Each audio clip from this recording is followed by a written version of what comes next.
Approchez. Approchez-vous donc. Venez vous installer auprès de ce feu de camp pour écouter un nouveau conte horrifique d'une nuit d'été. Cette fois-ci, c'est un youtubeur répondant au nom de Tobushi qui va s'y coller pour vous raconter une histoire terrifiante. Sa chaîne, Le Bureau de l'étrange, est une pépite. Il possède un univers particulier, très axé sur le paranormal. Et je suis persuadé que l'histoire qui va suivre va vraiment vous intéresser. Mais plutôt que de vous en dire trop, eh bien je vous laisse écouter celle-ci. Et bien sûr, je vous retrouve juste après.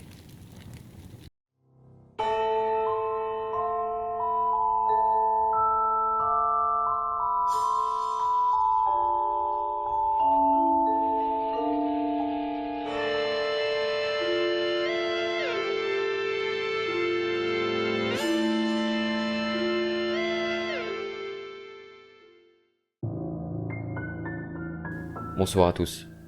J'ai retrouvé un ancien dossier, laissé à l'abandon, qui traite d'une potentielle étrange disparition. Un dictaphone avec un enregistrement a été découvert dans le casier d'un lycée. Je vous laisse l'écouter. C'est assez dur à expliquer. Bonjour, je m'appelle... et je suis actuellement en classe terminale au lycée, dans la ville de...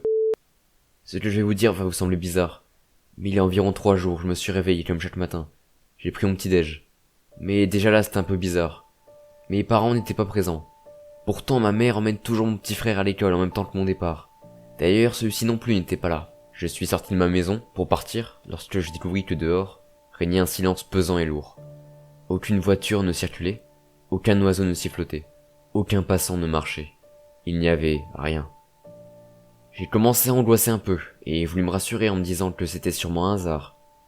Je pris la route pour mon lycée et ma crainte se renforça. Ma plus grande peur était de me retrouver seul au monde, et elle venait de se réaliser. Il n'y avait pas l'ombre d'un seul élève dans l'établissement. Et pourtant, je n'étais pas en retard, nous n'étions ni fériés, ni en vacances. Très calme pour un mardi matin. Trop calme. Aucun professeur non plus. J'ai pris mon téléphone pour appeler quelqu'un, mes parents, mon meilleur pote ou ma petite amie. Je n'avais pas de réseau. Même les numéros d'urgence ne fonctionnaient pas. Il était impossible de se rendre sur internet, je ne pouvais rien faire. Alors je suis parti en ville.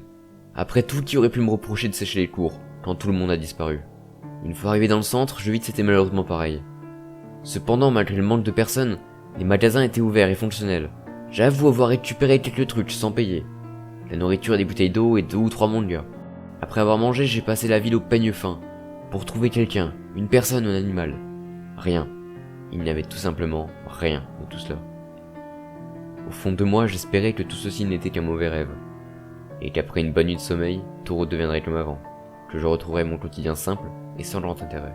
Je décida de rentrer chez moi, pris une douche et m'installa dans mon lit. J'étais perdu dans mes pensées lorsque je tombai dans les bras de Morphée. Le lendemain matin, mon réveil ne sonna pas, et il ne marchait plus d'ailleurs. Mon téléphone ne s'allumait plus non plus, alors je n'avais aucune idée de l'heure qu'il était. Après m'être levé, je descendis au rez-de-chaussée, espérant voir ma mère préparant le petit déjeuner, mon père lisant son journal tout en buvant sa tasse de café, et mon petit frère qui dévore ses céréales à l'apparence de mini cookies. Malheureusement, tous mes espoirs disparurent lorsque je vis que la pièce était plongée dans l'obscurité.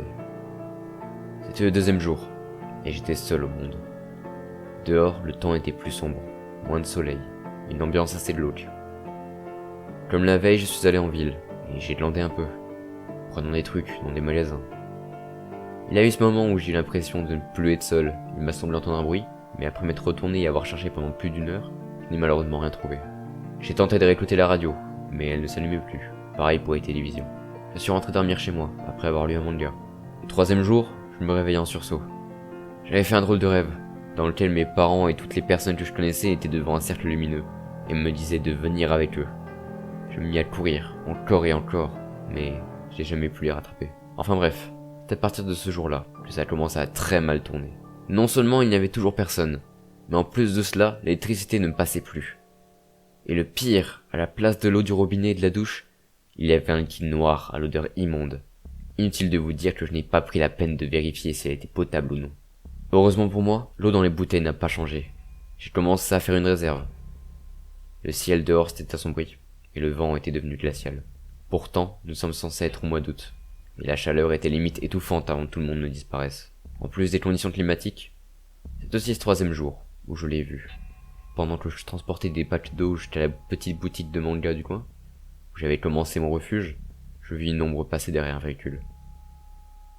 Je laissa instantanément mes affaires tomber, pour aller me cacher derrière quelques poubelles. Sautant sur le toit d'une voiture, une créature immonde et difforme, à quatre pattes, recouverte d'un liquide noir visqueux, comme celui qui sortait des arrivées d'eau. Sa tête, il avait une mâchoire avec des dents rouges et dégoulinantes. Il n'avait pas l'air de posséder de globe oculaire. À la place, il y avait des orbites, vides. Il sauta au niveau des packs d'eau que j'avais laissé tomber, et les renifla. Je ne pouvais que contempler la scène avec horreur et dégoût. J'ai retenu ma respiration, et prié pour que cette chose ne me remarque pas. Après quelques minutes, qui m'ont semblé être des décennies entières, la créature s'en alla, d'une façon très spéciale. Elle se plaça au-dessus d'une bouche d'égout, et fondit à l'intérieur. Après qu'elle soit partie, j'ai attendu 10 minutes environ.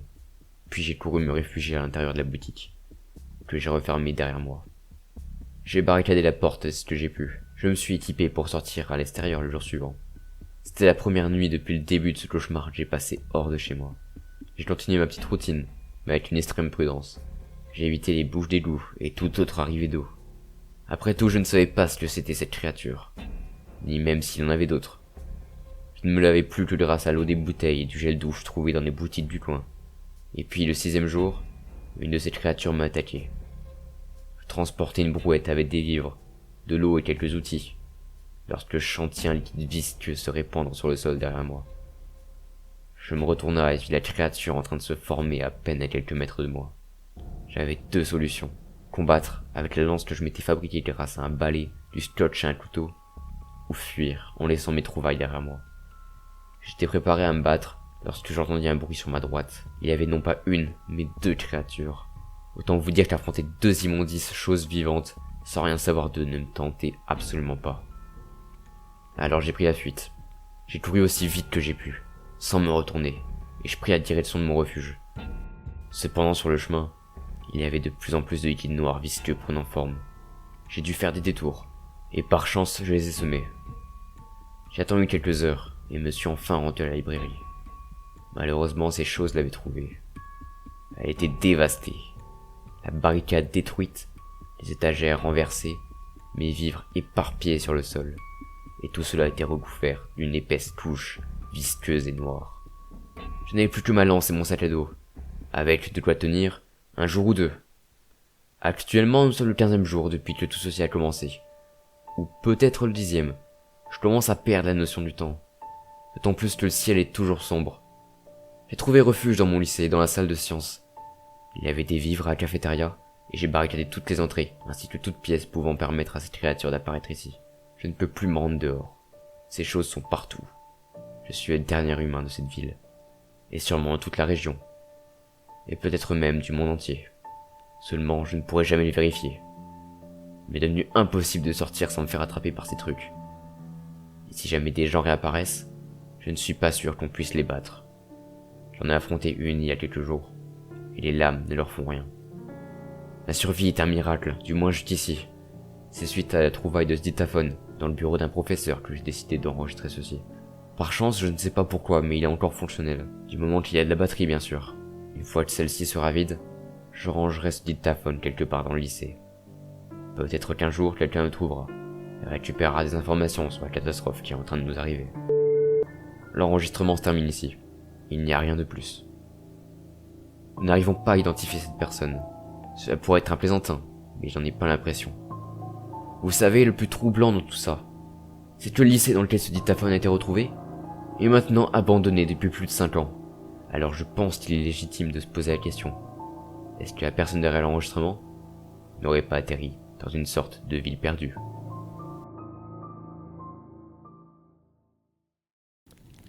Alors, elle vous a plu cette histoire? Intéressante, n'est-ce pas? Eh bien, sa chaîne est un univers complet, tournant énormément tout autour de ce personnage. Et du coup, eh bien, si vous avez aimé celle-ci, vous allez forcément adorer les autres. Je vous invite donc à vous abonner à sa chaîne. Vous trouverez le lien direct dans la description de cette vidéo. Vous cliquez, vous vous abonnez et vous vous régalez, comme d'habitude d'ailleurs. Voilà, il est déjà temps de se dire au revoir, mais je vous rassure, nous nous retrouvons la semaine prochaine.